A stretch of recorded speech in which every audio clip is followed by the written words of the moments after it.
Kazwai vatevereri veUncle Sense TV pamwe chete neChibanda Media. Tinokuchingamidzai pano pamusha wababa naamai Chirenje. Kana kari kekutanga kusvika pano, ibva madzvanya bhatani repamusoro apo iro kuti musubscribe kuitira kuti patinodzoka nemamwe mavhidhiyo anonakidza neanodzidzisa munge muchizopiwa an update. Zita rangu ndini Profesa Barnabas Chirenje. Ndauya ndichikukwazisai, ndichikusimbisai, asi parutivi rwangu ndauya kuti ndizokuudzai kuti ndiani ari parutivi rwangu, sezvishuwo zvenyu zvenguva yakareba kuti munoda kuziva kuti permanent secretary vakamboita sei. Ndo mubvunzo wanga uchibvunzwa nenyika kuti permanent secretary vakamboita sei. Permanent secretary kaidi kuchingamidzei. Ava ndiwo permanent secretary. Zita rokuberekwa repachitupa vachinzi Annie Betson, mwana wababa naamai Mulauzi, Muyera Tembo, ndimanjenjenje vatinawo pano nhasi. Permanent sec Baba makadii? aiwa ndakachengetwa, ndinofara chaizvo. Mufaro wenyu wakamira sei kubva zvemusi wa22 November kusvika pari nhasi? Mufaro wangu wakanyanyisa zvisingaite. Kana nazvino handisi kukwanisa nekufara. Saka regei ndichingamidzane nemhuri yeZimbabwe, ndigochingamidzana zvakare nevose vari kumativi mana enyika, vari mhiri yemakungwa vese. Ndinovachingamidza nemufaro wangu wakanyanyisa nekutanga kuuya pano paChibanda Media neSaint TV, ndichiuya kuzotenda zvakanyanyisa. Ndofunga mangonzwa baba vachitaura kuti ndipermanent sec. Ichokwadi, ndini permanent sec kana kuti mai Chirenje. Iri zita rekuti permanent sec iri rakandikoshera, endi richandikoshera. Handizive kuti kusvika zvarini, pamwe kusvika mukufa. Ndira kuzvitenda zvakanyanyisa kubasa rose rakabatwa nemhuri yeZimbabwe, basa rose rakabatwa nevari kumhiri yemakungwa vese. Ndauya kuti ndiuye kuzotenda. Ndiri kunzwa kupererwa nemashoko nemazwi, asi ndavavarira kuti ndiuye kuzokutendai zvakanyanyisa mhuri yeZimbabwe pakutibatsira kwese kwamakaita. Ndinoimba kusvika musi wa4 February ndanda kukwanisa 5 years ndichigara panze apa. Asi iyemi makanzwa kuchema kwedu, makanzwa mhere yedu, makati hazvigoni kuti gore ripere zvakare tiri panze tichirarama tiri mutende mutigonaiwa zvakare nemvura.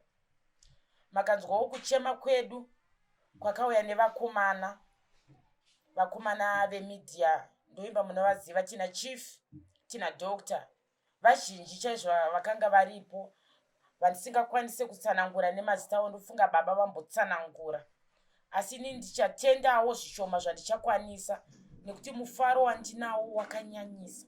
Handisi kukwanisa kukutendai vana vababa, asi ndinoti iye Mwari ari kumusoro kudenga andibatsire kutenda nekuvandudza mashoko angu. Handichakutendai kuti zvamuchabata nemaoko enyu nezvamuchaita nemhuri dzenyu, Mwari vakukomborerei, Mwari vakuropafadzei, pamakatapudza pese, Mwari varambe vachiwedzera zvakare.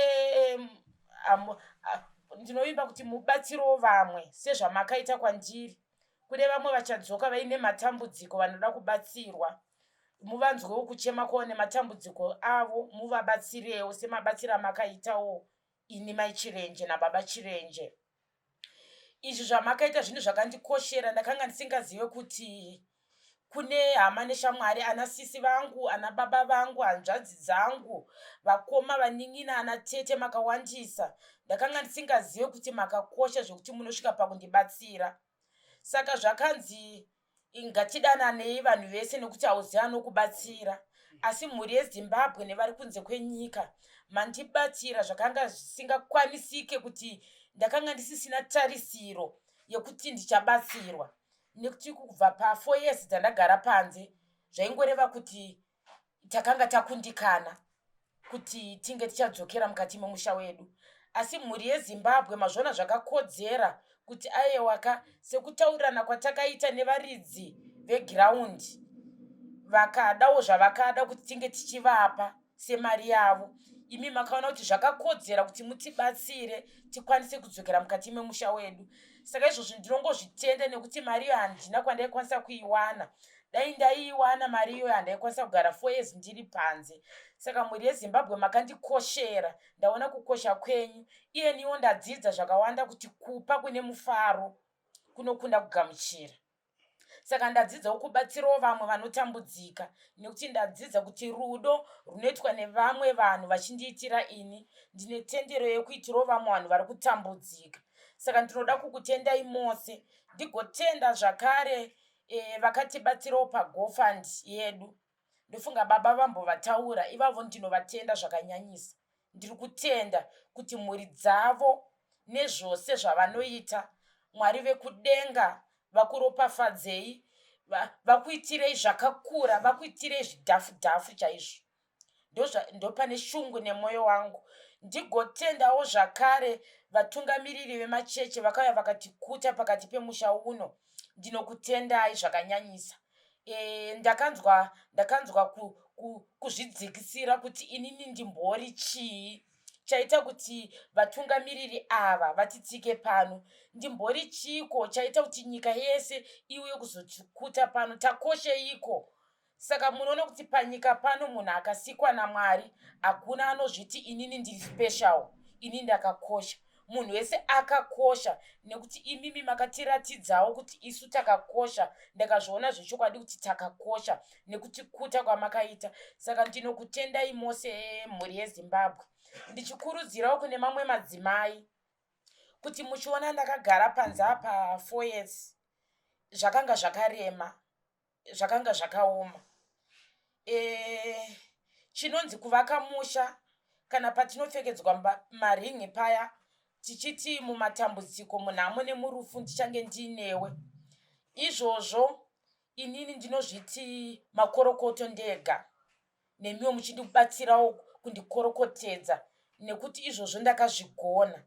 Nekuti dambudziko randakasangana naro panze apa rakanga rakaoma, rairwadza. Upenyu hwandakararama ndiri panze apa hwakanga hwakandiremera ukuti handikwanise kuti ndizvitsanangure zvizhinji, asi ndichatsanangura mudimbu hudiki kuti munzwisise kuti chinhu chinonzi amai chakaoma, chinhu chinonzi mudzimai chakaoma kurarama mumatambudziko.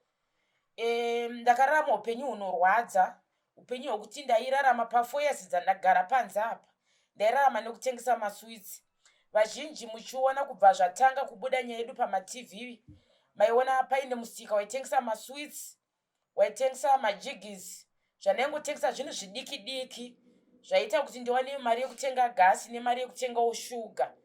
Ndozvandakakwanisa kuita ndikwanise kurarama ini nababa tiri pano. Ndapedza izvozvo ndakaona kuti aiwaka mari dzidiki idzi dzakunetsa kuti dzichiwanika munyika medu. Ndikafunga zvekunotsiga tswanda ndichienda kumbari kunohodha mavegetable, matomatoes, maonion kuti ndirarame ndine murume wangu tiri muchitende umu. Ndakaenda kunotengesa ndichimira pakati pemugwagwa ndichitengesa kusimudza mavegetable ndakabata nemaoko angu aya ndichitengesa kuti ndiwane kurarama. Saka muchinzwa shoko richiti anzi ukaita chakanaka wazviitira, ukaita chakaipa wazviitira. Inini ndakazviitira chakanaka. Handina kuzvitarisa kuti ndine kodzero here yekutengesa maswitsi, ndine kodzero here yekutengesa muriwo. Asi semudzimai akada musha wake ndakazvipira kuti panenge pandiremera ndinoya kwamuri ndokumbira mhuri yezimbabwe nevari mhiri kuti ndaomerwa nechakati ndibatsirei, asi pamari yekutengawo salt ndaivavaridza kuti nditengewo salt. Saka izvozvo ndinoda kukurudzira mamwe madzimai vari mukati medzimba kuti shingai mukuoma mukurwadza. Mwari havakuregei muchichema, Mwari havakuregei muchitambudzika, Mwari vanenge vainemi. Uye zvakare ndizoda kutendawo kuti mandisunungura kumhuri yangu yanga yakatekeshera nenyika ichingoenda. Ndine vana vanga vari kurarama vari kwagogo kunotoni vachienda kuchikoro, neimwe mhuri yangu iri kuchiweshe yaigara naagogo. Izvozvo ndinoda kungozvitenda kune vaibatsira kubhadharira vana vangu maschool fees nekuvatengerawo mauniform ekuchikoro. Ndine vazhinji vaindibatsira. Izvozvo ndinoda kuzvitenda zvakanyanyisa kuti zvakava nekuti ndidzikire kufunga zvakanyanyisa kuti aiwaka ndinoziva kuti every term ndine vaindibatsirawo kubhadhara mauniform, chikafu. Vazhinji vaituma ana doctor, vaiuya vachitipa chikafu ana doctor, chief vaiuya vachitipa chikafu vachitibatsira kuti tapiwa izvi. Vakomana ava ndashanda navo kubva day 1 kusvika izvozvi. Handizive kuti ndinokwanisa kuvaitirei, nekuti vaiti kana vakapiwa kana gaba rebhinzi vaidhiraivha fuel kubva kumba kwavo kuya kuzosiya gaba rebhinzi. Zvaindiremera kuti vatadzewo here kungobikira mhuri yavo idye, asi vairwadzawo kuti tikanopa maichirenje vakabika bhinzi vakaridyawo zvakavakoshera kusvika patava nhasi. Saka ndikuda kungotenda kuti vakomana ava havasi kuzorora kufamba. Ndiri kuremerawo zvandinoda kutenda zvakawandisa, asi ndingasiyirire 1 and 2, asi ndiri kuvavarira kuti nditende kumhuri yose. Kana pane vandasiyirira kutenda, handina kukusiyai. Mufaro wangu wakanyanyisa, mufaro wangu wakakura. Ivo baba chirenje ava tinongotenda mhuri yezimbabwe vakandibatsira nemari yekuenda kuchipatara vachirwara vakanorapwa. Baba chirenje vakasimba, zvakanga zvakandiomera, asi ndaiziva kuti ndine hama neshamwari dzangu dzekuti ndikachemera dzinondibatsira. Ndinoda kungokutendai vakandibatsira nemari yababa chirenje yekuti vanorapwa kuchipatara kusvika muchivaona pavari nhasi. Zvinorwadza, zvinorema. Permanent sec. Tine varume vaviri vamusingakwanisi kusiya, vanoitwa Love More Mike Chirenje na Elton Chirenje. Unoti kudii nevarume ava pemusec? Regai nditende varume ivava. Vagona baba vataura. Zvimwe zvacho zvinoita zvichindikurira nekuti zvakawandisa zvekuti ndikwanise kutenda nekutaura. Ndina baba mukuru vangu vanoitwa Elton 1 Chirenje nababa mukuru vangu vari kuSali Mugabe Heights, bamukuru Mike. Varume ava vakandikoshera. Kana ivo baba mukuru 1 vari pano nanhasi, vakamira neni munguva yakaoma. Kubva tichibudiswa panze mvura ichinaya, ndainge ndiinavo, ndichigara navo panze, ndichirara navo panze, ndichivabikira ndiri panze mukutambudzika mukoma mukurwadza, ndakange ndiinavo. Nanhasi zvakare ndinavo. Mukuvakwa zvakare kwemba iyi yataigara tende iri panze iyi, vakomana vakanga varipo. Ndingangoti pese paiitwa zvaiitwa pamba pano, handaivashaya. Saka ndinoda kungovatenda kuti munoona kuti kana uchiwadzana nehama neshamwari panguva yakadai so yatakararama iyi, ndakadzidza vanotida, ndakadzidza vanhu vakandikoshera pakati pemwoyo vangu apa ndinavo. Handikwanisi kuti ndinyanye kuvataura, asi Mwari chaiye anovaziva nemazita avo. Vanhu vaimira neni mukutambudzika, mukuoma mukurwadza. Saka ndinovatenda ana baba vangu ivava. Ndiri kuvatenda zvakanyanyisa nehama neshamwari mese, nyange vatisina kutaura nemazita. Pane ruoko rwenyu rwese rwamakaisa, ndinokutendai. Ndinokutendai zvakanyanyisa. Ameno baba, kana pane zvimwe zvandasiya. Permanent sec vanhu vaitaura pazvivhidhivhidzi apa vachiti toda kuona permanent sec. nhasi masangana navo vanhu vaikutsvagai vachikubvunzai vanhu vachitizvo vachirenja vabate mari nokuti vanogara muchitende vanogona kugara vatorerwa mari iyoyo mungavataurire here kuti ndimi maibata mari muri mutende umu? Rega ndivataurire ndevano permanent seki zvinhu zvacho zvinonakidza zvinhu zvacho zvinonakidza ivo vakomana vamunona Dr. naChief vane musikanzwa vane musikanzwa vakomana ivava munoona permanent seki ka rega ndimbozviomberera maoko rega ndizviomberere maoko chaizvo zvakangooma kungopa chidzidzo kuti munyatsoziva kuti ini ndakarwadziwa nekugara panze apa 4 years kana kuti muzive kuti ini baba Chirenje ava ndinovada zvakanyanyisa ndakakwanisa kubata mari yaita kuti nhasi tidzokere mumba vakomana ava vakazviramba kuti hamutorerwe here mari ndakati aiwa kandirombona ushingi hwangu kana ndiine shungu nekudzokera mumba ndichameka sure kuti mari iyi ingava 10 cents ingava 10 zigi ndatumirawo mazigi chaiwo ndichamamonita kuti ameke $1 romeka $5 yomeka 10 kusvika mu100 kusvika mu1000 kusvika yakwana mari iyoyo handina mari yataisarudza taingoti munhu yaawana ndiyo ngaakandi asi mari iyo ndakagona kuimonita ikakwana mari yaidiwa ikatibatsira kuti nhasi tiwane kudzokera mukati memusha wedu. Permanent sec ndo vaitwa Annie Betson. Munoona zvinoita Mwari, zita racho nderechirungu, senemu yacho ndeyechirungu. Vazhinji vaiuya vachibvunza kuti Annie Betson murungu here kana kuti ndiani. Asi vakomana ayo ndifunga vaikutsanangudzira yana Dr. na Chief vaitaura kuti ayewa ihanzvadzi yavaChirenje. Ndina hanzvadzi yavaChirenje. Ipapo pamasvika permanent sec pokuti hanzvadzi yaChirenje. Pane varume vaviri vaiti muri hanzvadzi yaChirenje asi toda kuvataura nemazita nokuti tinoziva kuti tichadzoka tichakoka zvakare Dr. Uncle Saint na Chief Chibanda kuti tizozvisa pachena. Varume vaviri vafundisa ava vaikuti mimi muri hanzvadzi yaChirenje. Musingavataure nemazita muda kuvadzidzisa kuti aiwa chii. Rega ndivadzise ndichiti Mwari wokudenga azokutamba naye. Munoona kuti vamwe vaitumwa neprofesa sevaitadza kuona chiprofita chekuti ina handisi hanzvadzi yavaChirenje. Vaitumwa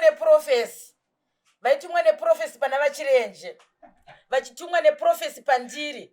Asi pavaitumwa neprofesi pandiri vaitadza kuzviona kuti munhu watiri kupa profesi mudzimai wavaChirenje. Saka ndiri kuti makafoira pachiprofita chenyu, hamuna kupasa, makafoira. Handisati ndanyarara ndichiri kutaura endi ndichataura ndigotaurisa. Ipapo tiri kudzoka ipapo. Ndiri kudzoka. Inini handisi hanzvadzi yavaChirenje, ndiri mudzimai wavaChirenje. Ndakazviitirei maitumwa muri matsikitivha. Maitumwa muri maCID. Saka inini ndakanga ndiriwo mutsikitivha wavaChirenje. Izvozvo ndinozvimiririra. Pandaiuyawo kwamuri ndaiuya ndiri hanzvadzi yavaChirenje. Anditeka imi maiuya muri prophet. Saka imimi mafoira pauprofeti hwenyu nekuti makatadza kuona kuti uyu haisi hanzvadzi yavaChirenje. Ini handisi Rudo Chirenje ini. Ini ndinoitwa Annie Betson permanent secretary. Ndini. Kana munyeso undiona kuti face yangu haina kuchinja. Ndini. Tichivhara zvedu permanent secretary. Unokwanisa here kutenda Tete Rudo muridzi wezita ravaifamba naro vatende tinzwe. Rega nditende shamwari yangu. Munoziva kuti chii muri yeZimbabwe? Munoziva kuti chii? Izvi zvakandikoshera. Munoona munhu wandakataura zita rekuti Rudo haisi havasi tete vangu kana ndada kutaura. Ishamwari yangu. It's not easy kuti ndinotora zita rawo ndoriti rive rangu. Zvakangorema. munhu akandirerukira panoda kusviba rosviba parinoda kusviba rosviba zvaro ndaizviitira nechikonzero nekuti munhu ari pakati nepakati pemwoyo wangu pakufamba kwenguva musikana anoitwa rudo uyu anoitwa rudo ini handivati tete rudo ini anoitwa rudo, she's my friend iye hanzvadzi yababa Chirenje asi kwandiri shamwari yangu nekuti ndine zvandakadzidza kubva paari ndine zita raakapiwa rekuti rudo rudo mudzimai iyeye rudo rakawandisa. Handireve kuti ana atete vangu vese ava ndireva ndinorespekta vakuru kwavari ndaana amai vangu uye ndiye mudiki saka ishamwari yani ishamwari yangu. Alright, permanent seki papo mataura zvakanaka ngatiti mazodzoka kuna doctor nekuna chief uku mechitizva aiwa vaindiprofita vachiti muri hanzvadzi yaChirenje uyai pazvivhitivhiti hamungade here kuvaregerera kana kuti tiite move on tichisiya nhau idzodzo kana kuti munhu uda kudzidzokera mune shungu nadzo? Shungu dzangu dziri kuperera pakutaura zvandiri kuita izvi ndichida kungovaratidza chete kuti izvi zvatakaita zvakafanana neAfrican movie kwekupedzesera ka munhu anenge achitaura umwari hwekunyepa ane zvinozomuranga. Ini ndakapiwa wisdom naMwari yekufamba nevakomana ndiri mukati mavo ivo vakanga vane uchenjeri pfungwa dzavakanga vainadzo dzakanga dziri 5 asi ini ndakanga ndine 6 ndakanga ndine 1 extra ndaivakurira endi ndakatovakurira nekuti ivo vakapa profesi yekunyepa. Ngatichimirira ipapo ndingopedza shungu ndivataurire nekuti vari kutukisa mabishops vari kutukisa maprofeti akawanda. Alright, ipapo permanent seki ndazvinzwa ipapo ngatimbomire ipapo chatiri kuda kuti titaure chete permanent seki toda kuti mutaure muise rudo kwavari kuti zvaiwa zvamakaita ndipo pamakasvika pamakagona asi pamakagona panozoenderera kumberi kuitira kuti tisavakanganise nemhuri yeZimbabwe mukurarama kwavo. Rega ndivataurire ndichivatendawo zvakanaka kukanganisa kwakaunza chakanaka. Rega nditaurire ndichiti pabasa rose ravakaita ndinokutendai nekuti zvamakaita zvaita kunge zvakaipa kwandiri kana kuti zvakanaka asi zvakazotisvitsa pamwe pekuti mhuri yeZimbabwe nenyika dziri kunze dzakakatyamara. Imimi ndinotokutendai nekuti ndimi makatosimudza zvinhu izvi kuti zvisimuke. Wakasimudza mhepo mweya wakaipa. Mhepo yakavhuvhuta zvakanyanyisa zvekuti yakabva yaonekwa nenyika dziri kunze kuti ko mhepo yazosimuka yavhuvhuta sei vakaona kuti aiwa ine vamwe vatungamiriri vari kuisimudza. Saka ndinoda kukutendai. Iro Bhaibheri shoko raMwari rakati vanotadza ngavaregererwe, vanogogodza ngavazarurirwe, vanokumbira ngavapiwe. Saka ndiri kuti zvese izvozvo ini ndinokuregererai. Ndangoti ndingokutaurirai kuti zvatakaitirana zvakapera. Pamwaka uno watiri imwaka wekupembera nekufara tinge tichiyanana tichiwirirana. Pano munoona kuti chimhuri yeZimbabwe takatumirawo vanhu vakawandisa chaizvo, matikitivi akawandisa chaizvo aiuya pano vaine pfungwa vaine muono but havaiziva kuti vanhu ava vari kutaura nawo vanhu vane wisdom yakawandisa yavakapiwa naMwari isiri yedu. Saka ndiri kuti mese maitumwa muchiuya zuva ranhasi ndiri kuti makorokoto ngative vanhu vamwe chete tive nechimwe chete tadzidza kuti tine tendere kuitira munhu chakanaka kwete chakaipa nekuti kumagumo Mwari ndio vanosarudza nzira yavo. Asi permanent seki ngatiti varume vazotaura varume vanongokandawo mashoko vazotaura mungazoda here kutaurira mhuri yeZimbabwe chiprofita chavakakupai kana vachizenge vazoti muromo bufu kana vazoda kuzopindura zvandataura izvi kana vazoda kana kuti rega nditi kana vasina kugamuchira zvandiri kutaura kuti tava vana vemhuri imwe chete kana kuti vane tsvagurudzo yavakuda kuziva kana nekuda kutsvaga vanogonawo kana vakuda kupindura kana kunzwisisa vasina kugamuchira zvandataura ndinogona kuti vanonditaurira ini ndakasununguka kuti ndizotaurira mhuri yeZimbabwe. Asi pamwaka uno ndinoona vazhinji mumacoment section vazhinji vaitaura asi chakakosha kuregerera nokuti permanent seki kutaura makadzamara mataura munenge maparadza mweya yevanhu, mune maparadza dzimba dzevanhu, mune maparadza makereke ari kunamata vanhu. Saka chikumbiro chedu chokuti runyararo rubarwe sekutaura kwomweya mutsvene kuti runyararo.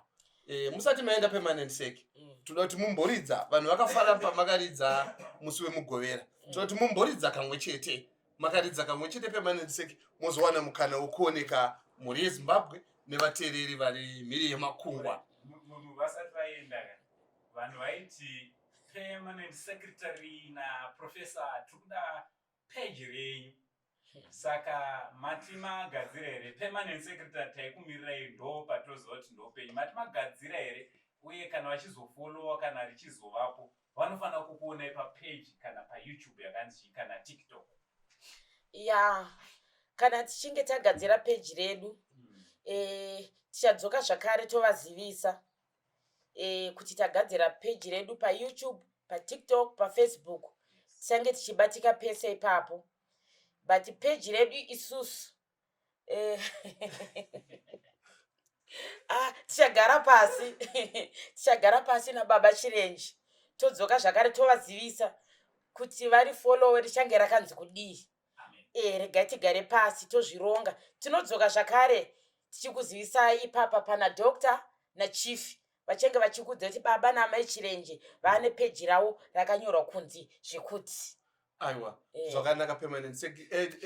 Chief mune mumwe mubvunzo here kuna permanent seki nisati tavhara? Chief vane wisdom wabva ungozvitaura mune kumwe kutaura here? Wabva ungozviti bvunzo.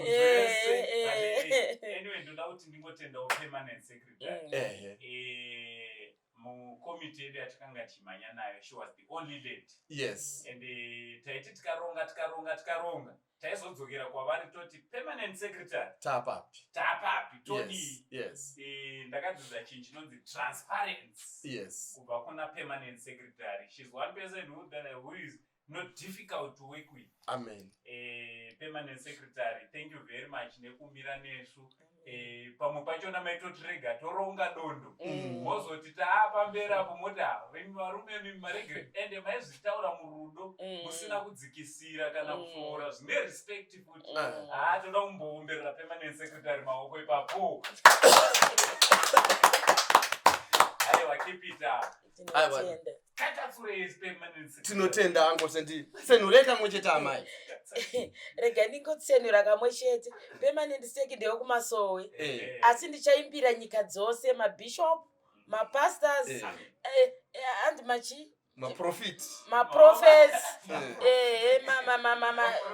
Roman Catholic. Yes. Munhu wese ndirangomuimbira. Asi permanent seki vari best kumasowe. Asi Mwari watinonamata Mwari mumwe chete. Kumasowe papi kuna Lavenham na Lauren Drive panenzi paishe bolo ndopa ndinonamatira ipapo. Saka ndichatsenura kadiki diki ndobva ndapatsanura kuti kuimba uku kwarevei. Tinotenda. Regai ndimbe ravesi musazobatwa nemweya wako mana. Chief Chibanda. Aiwa, isusu takasimbiswa nekumira pakati pevadzitungamiri. Tinotenda. Tsenurai amai.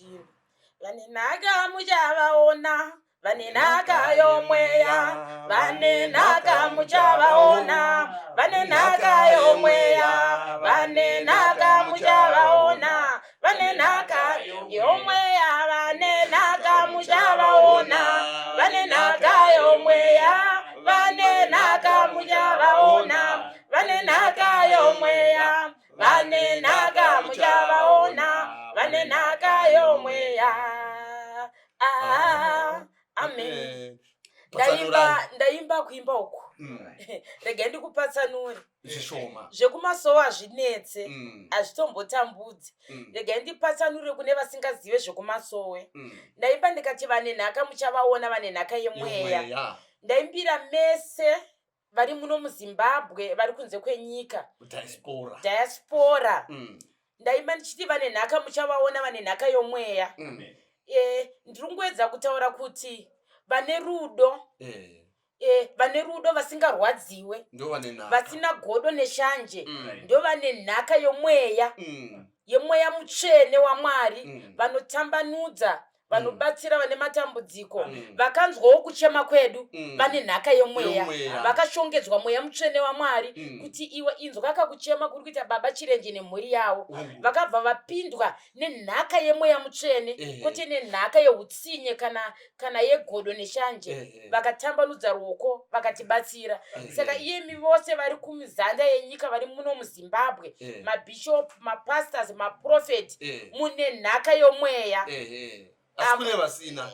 kune vasina asi mimi mose makatibatsira vane nhaka tavaona vane nhaka yemweya mutsvene tavaona saka ndinokutendai mazwi apermanent secretary ndeyekuti mese komborerwai ropafadzwai vauya muno muguta reharare vauya kuzimbabwe vanoda kusvika pamba papermanent sec uyai ndimbokubikirai mudye muchifara nekupembera musho ndewenyu musho ndewenyu uyai tipembere nekufara Tinotenda permanent sec.